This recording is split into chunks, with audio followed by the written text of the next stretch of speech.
For Charles Sanders Peirce, the first and leading quality of genius was invention. Can you hear me back there? Okay. Invention, he wrote, quote, consists of an extensive comprehensiveness of imagination, in a readiness of associating the remotest ideas that are in any way related, unquote. Peirce felt that in a person of genius, the uniting principles are so vigorous and quick that whenever any idea is present to the mind, they bring into view at once all others that have the least connection with it. That always appealed to me. Keep this in mind when you're watching these PowerPoint images arranged to accompany my narrative. I won't stop to explain the material or my organizational principle, though there is one in my genius mind. I'll leave you to use your own genius in making connections. With one exception, a photo, all the images are from manuscripts written or drawn by Peirce. Some are from the original manuscripts at Harvard's Houghton Library, others from the microform edition at various libraries. Now, finally, Harvard has put a lot of his manuscripts online, so you can see them at long last. And they hadn't put them by the time I made these slides and when I wrote this Peirce, this work. Although I make no claims to understanding symbolic logic or the mathematical calculations Peirce was using here, once or twice I will read Peirce's diagrams as if they are poems, because for me, they are. There always was and will be a secret affinity between symbolic logic and poetry. If the book is to be opened, I must open it. To open it, I must go get it. If I am to go get it, I must walk. If I walk, I must stand. If I am to stand, I must rise. If I am to rise, I had better put my foot down. Here is where consciousness grows dim. Several summers ago, I spent many hours in New Haven, in the bowels of Yale University's Sterling Library, because that's where the microform room is, almost underground, next to preservation.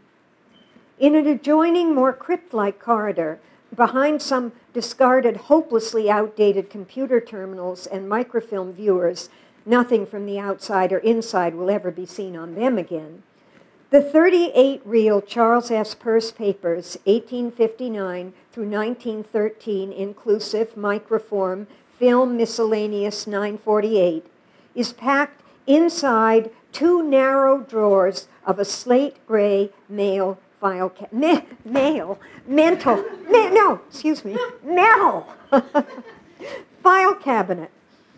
No one stays for long in this passage or chamber because it's freezing, and the noise from air conditioning generators the university recently installed in a basement immediately underneath resembles roaring or loud sobbing.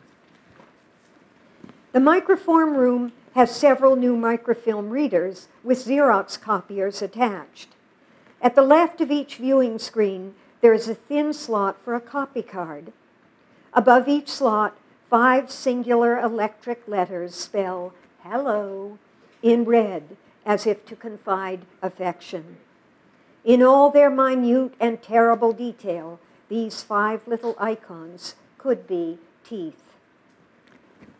A microphotograph is a type of photography nearly as old as photography itself, in which an original document is reproduced in a size too small to be read by the naked eye, so here the human mind can understand far from it. Upstairs at the circulation desk, an employee has put a nondescript signal on the horizontal black strip that bisects the verso-oblong surface of my white plastic Yale University Library's Lux et Veritas copy card. So the space the cut encloses now represents $5. as if invisibility is the only reality on the rapid highway of mechanical invention, Hello draws card number 156186 inside itself with a hiss. It's strange how the dead appear in dreams, where another space provides our living space as well. Another language, another way of speaking so quietly, always there, in the shape of memories, thoughts, feelings, which are extra-marginal, outside of primary consciousness, yet must be classed as some sort of unawakened, finite articulation. Documents resemble people talking in sleep. To exist is one thing, to be perceived another. I can spread historical information, words and words we can never touch, hovering around subconscious life, where enunciation is born in distinction from what it enunciates, when nothing rests in air, when what is knowledge. Name in full: Charles S. Peirce. I am variously listed in print as Charles Santiago Peirce, Charles Saunders Peirce, and Charles Sanders Peirce. Under the circumstances, a non-committal S suits me best. Pierce, to verb, to run into or through as an instrument or pointed weapon does. Purse, noun, a small bag closed with a drawstring and used to carry money. By the way, it's pronounced, it's P-I-E-R-C-E is the word purse, Pierce, but his name is P-E-I-R-C-E, and that's why it's pronounced purse. Okay, purse, a small noun, a small bag closed with a drawstring and used to carry money. Even if he trained himself to be ambidextrous and could amaze his undergraduate classmates at Harvard by writing a question on the blackboard with one hand while simultaneously answering it with the other, Pierce, pronounced Peirce, blamed most of his problems on his own left-handedness. John J. Chapman. Charles Peirce wrote the definition of university in the Century Dictionary. He called it an institution for purposes of study. They wrote to him that their notion had been that a university was an institution for instruction. He wrote back that if they had any such notion, they were grievously mistaken, that a university had not and never had had anything to do with instruction, and that until we got over this idea, we should not have any university in this country. He commended Johns Hopkins. The abrupt dismissal of Charles Sanders Peirce by the trustees of the Johns Hopkins University from his position there as part-time lecturer in logic, 1879 through 84, for reasons never fully explained, might be termed a form of banishment. And this slide is from a photograph of the original Faculty of Philosophy mural by Leon Kroll in Shriver Hall, Johns Hopkins. The mural no longer exists, and Peirce is the bearded man over the door on the right, looking the wrong way. Over there. In spite of clear knowledge that he was a profoundly original thinker, an effective, often charismatic teacher, in spite of the efforts of William James, who consistently recommended him for academic positions at Harvard University, the University of Chicago, and elsewhere, after 1884, Peirce was never again offered another teaching appointment. Scattered rumors and slanders, many of them continue to this day. They're still madly gossiping over the whole situation at Johns Hopkins. I was there at one point, and I realized that. At any rate, after 1884, he was never again offered a teaching appointment. Scattered rumors and slanders, many of them continue to this day, variously represent him as a decadent aesthete, a lecher, a liar, a libertine, queer, a wife-beater, an alcoholic, a drug addict, a plagiarist, a wannabe robber baron, an unpractical pragmatist with suspect metaphysics. In 1891, Peirce was forced to resign from the United States Coast and Geodetic Survey, where, among other things, he had been in charge of gravity and pendulum research for 20 years. It's more than likely that Peirce lost his academic position and his government appointment, primarily because the lecturer in logic, from a privileged upper-class Bostonian background, flouted conventions of genteel scholarly decorum among the American learned by openly living with a European woman of uncertain background. At the same time, he was married to, although separated from, his first, recent rumor says second, wife, Harriet Zena Fay Peirce. Zena left him for undisclosed reasons in 1878 after 14 years of marriage. In 1888, he began divorce proceedings against her for desertion. In 1883, only 2 days after their divorce was finalized, he married again. She might have been 17 or 19 years old. She might have been teaching him German. Elizabeth Walter, Charles Sanders Peirce, Leben und Werk, 1989, thinks Peirce might have met the enigmatic Madame Portalai during 1876 when he was in Berlin doing pendulum research for the Geodetic Association. Following a trail of surnames, these are all, he was an endless list maker, Peirce, and these are all words in French. Anyway, following a trail of surnames through genealogical records in Germany, France, and Switzerland, Walter has discovered hints, rumors, embellishments, contradictions, erasures, negations, fictions. On the marriage certificate in New York City Bureau of Records, dated April 26, 1883, the second Mrs. Peirce's maiden name is given as Juliet Annette Portalai of Washington, D.C., U.S. The marriage is listed as her second. She might have been the wife of a certain Portalet who had no first name, but there is no certificate from this former ceremony, if there was one. Either the man was dead when she left Europe, or they were separated, or he never existed. An entry in one of Peirce's notebooks in Juliet's hand refers to La Duchesse de Parme avec ma sœur. In another, she listed places where she spent Christmas holidays in her youth. Some were spent in Nancy, apparently before her mother died. Archives in Nancy show no Foisys and no Count Portalet. Tracking the name Juliet Annette de Portales, Walter was able to turn up an Anna Ada van Portales, born July 28, 1857. But Anna Ada died April 17, 1889. Walter assures us it was not unusual for members of the German aristocracy to declare someone dead in order to disinherit them.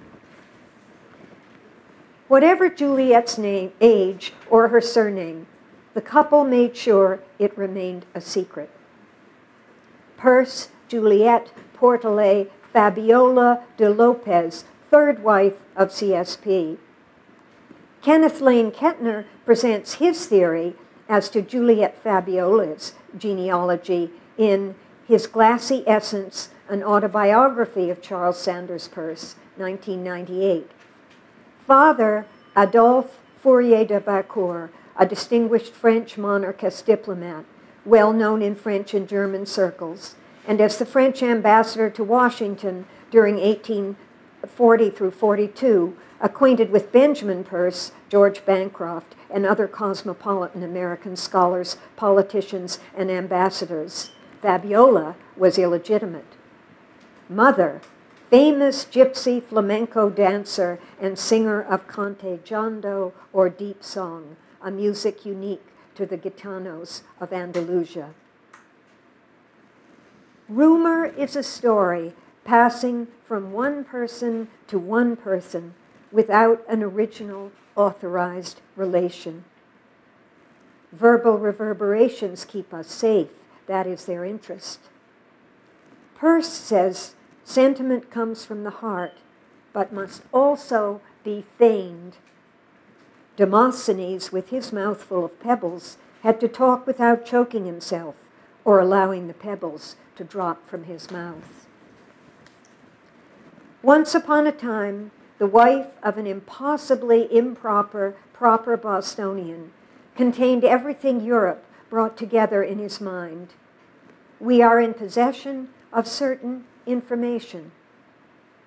Condition implies necessity, refutation, and some theory of motives. You cannot tell us now what you did not do. In 1888, 4 years after his dismissal from Johns Hopkins, the couple pooled some recently inherited money from somewhere, and for $1,000 they acquired Thomas Quick's 140-acre property called Quicktown on the western bank of the Delaware River in Pike County, Pennsylvania. Quicktown included 2 houses, 2 barns, an ice house, and a sawmill.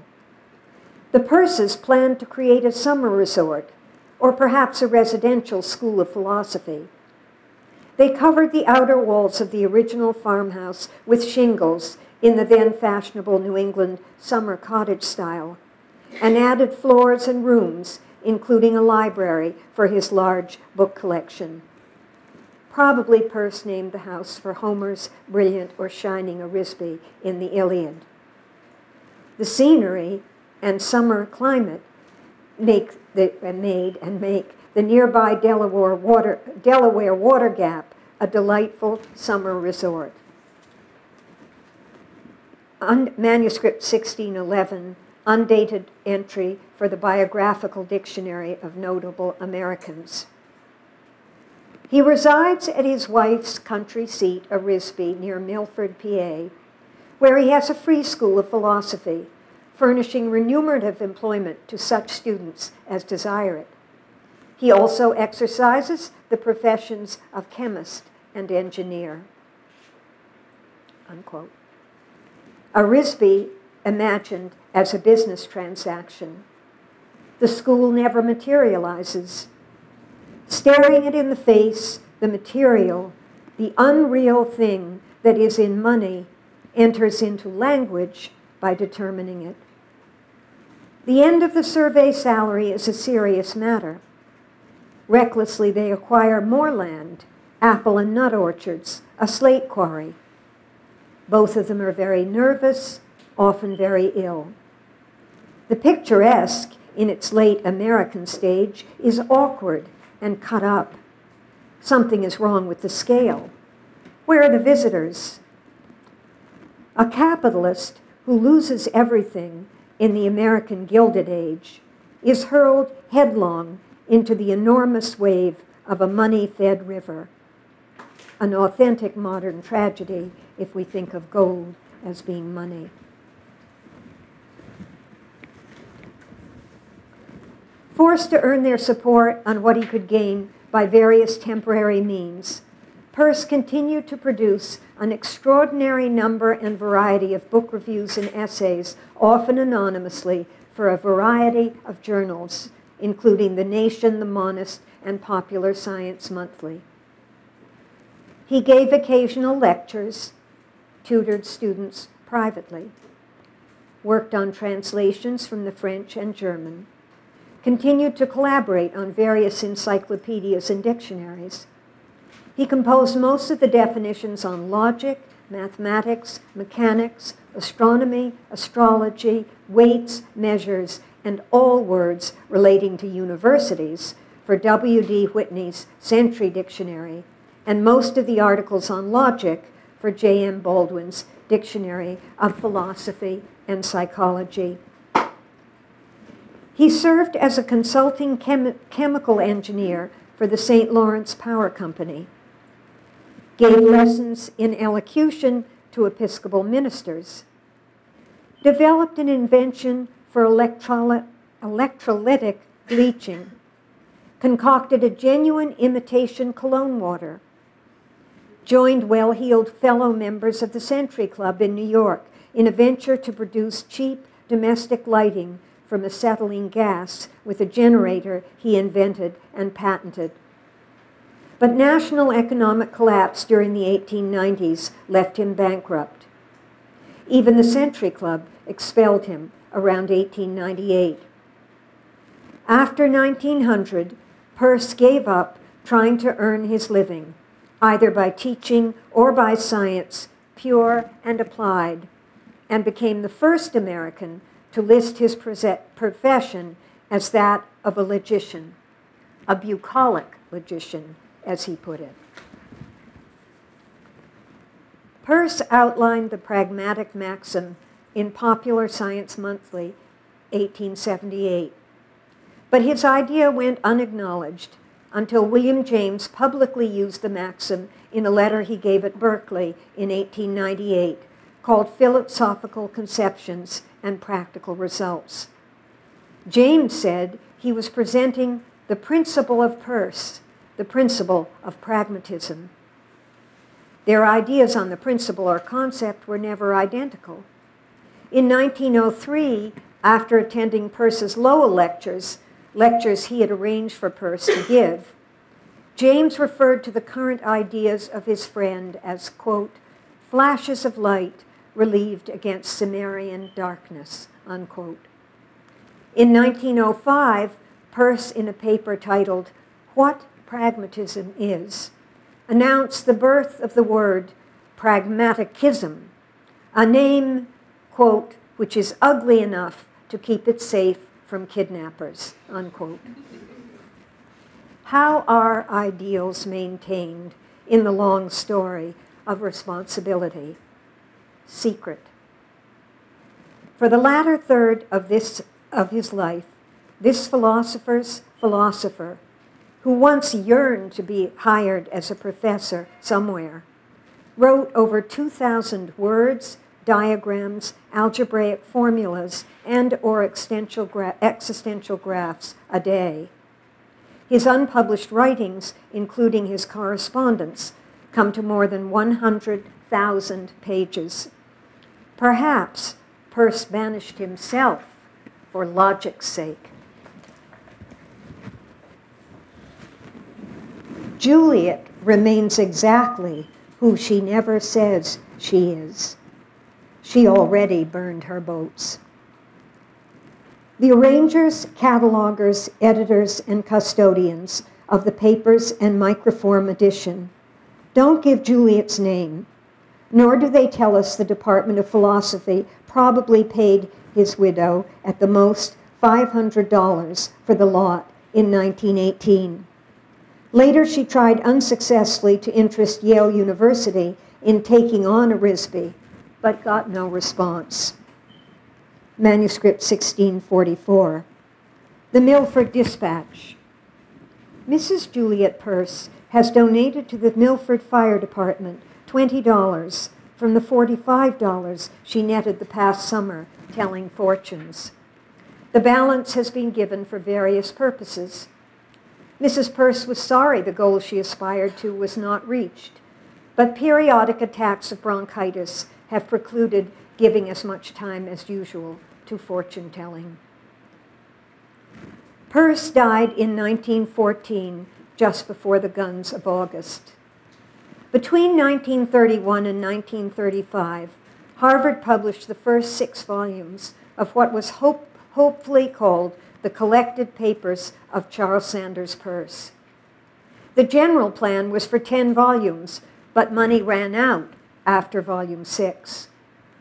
The work for this edition was accomplished by a junior instructor and a graduate student volunteer. While the secondary scholarship on Peirce's work was steadily growing, Orisby had no plumbing and no heat. Only 2 rooms remained furnished. Juliet lived in one of them alone with her husband's portrait, his unwanted scientific equipment, the remains of his book collection, other memorabilia, including his ashes in a silver urn, and a set of china. She died in October 1935 under, quote, circumstances not suitable to sustain life or dignify death, according to the doctor who attended her. Trees, unquote. Trees and lilac bushes around the house had grown so high it was invisible from the road, only 50 feet away. After her death, Gifford Pinchot's lawyer wrote to Yale, Harvard, and Columbia to ask if they were interested in acquiring Peirce's remaining books, papers, and scientific instruments. They weren't. The property was left empty for 2 years until it was auctioned in 1936 for $3,600. Arisby's new owners lit a bonfire in the neglected front garden and burned whatever relics burglars hadn't already carried off. This was before the age of eBay. In 1931, Lewis Mumford noted in The Brown Decades, A Study of the Arts in America, 1865 through 1895, which is still a wonderful book, that the publication of Peirce's manuscripts had lagged for lack of a few $1,000s to guarantee the initial expenses, and compared the situation to the concealment of Emily Dickinson's manuscripts by overzealous guardians. Martin Gardner wondered in Logical Machines and Diagrams, 1982, if Peirce harbored unconscious compulsions toward cloudy writing that would enable him to complain later of his critics' inability to understand him. In Communication, Semiotic Continuity, and the Margins of the Peircean Text, Mary Keeler and Christian Cloysel tell us the secondary literature on Peirce demonstrates only the hardiest scholars have made use of his manuscripts, and even then, only by way of photocopies. That his work is unpublishable in print form. I wonder why manuscripts are so underestimated in all academic disciplines, including science, mathematics, linguistics, art history, semiology. It's 2014. Duration, flowing away, passes into emptiness. A pencil entry erased to prevent recovery by any infrared, ultraviolet, low-level, light image-enhancing technique is how not now perceived, the past is perceived. Sings, sings, sings. It thunders, it thunders. Sing, sing, sing, sings. Kills, kills, kills, kills, kills, kills, kills, kills, kills, kills, kills, kills, kills, kills, kills. Thank you.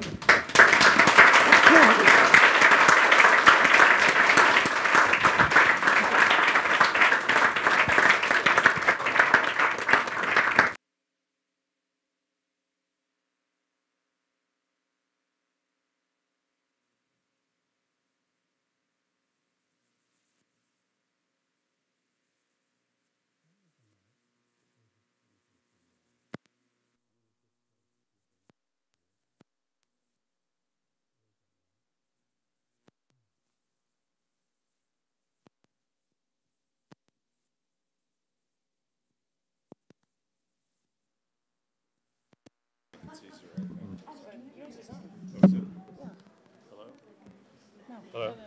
It's on? Okay.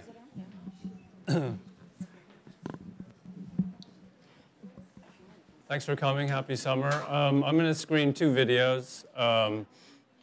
They were both done in PowerPoint. I had been reading Ian Bogost's book, How to Do Things with Video Games. And he distinguishes between lean-back games, which induce meditation and drift, and lean-forward games, which induce anxiety and twitchiness. So I'm going to show two videos. The first one is called the Graphic Soundtrack. It runs 9 hours and 40 minutes long.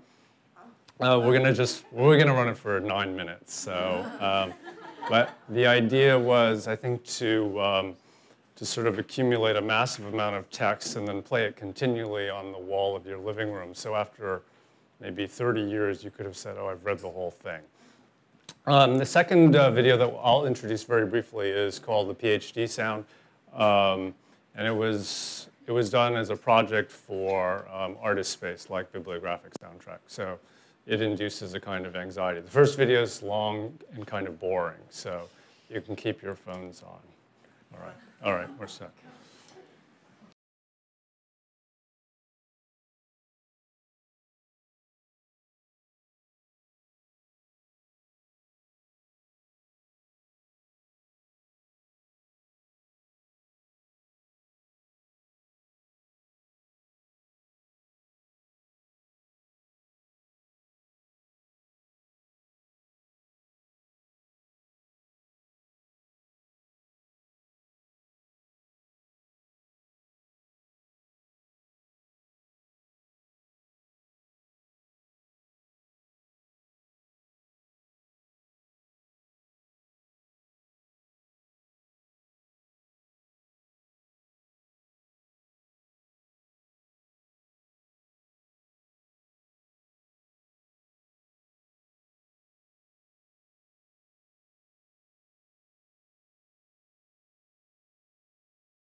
So that goes on for a long time, but we're going to stop it. And the second video is called the PhD sound.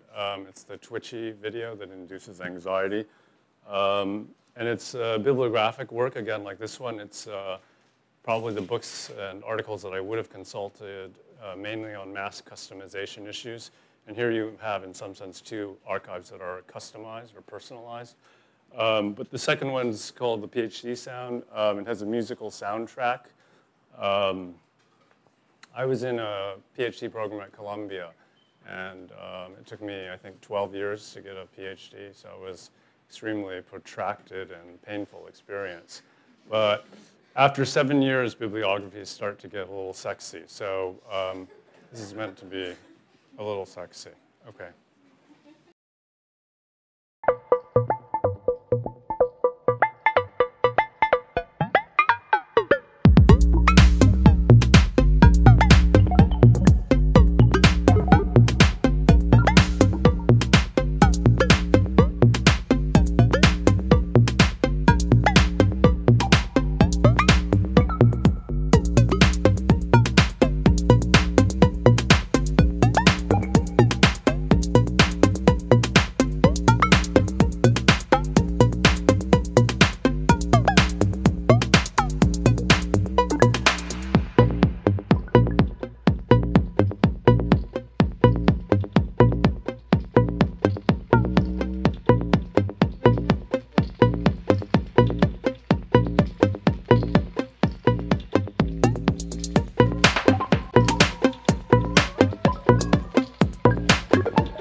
they want to him. Tell them that they get what they want to him. Tell them that they get what they want to him. Tell them that they get what they want to him. Till then.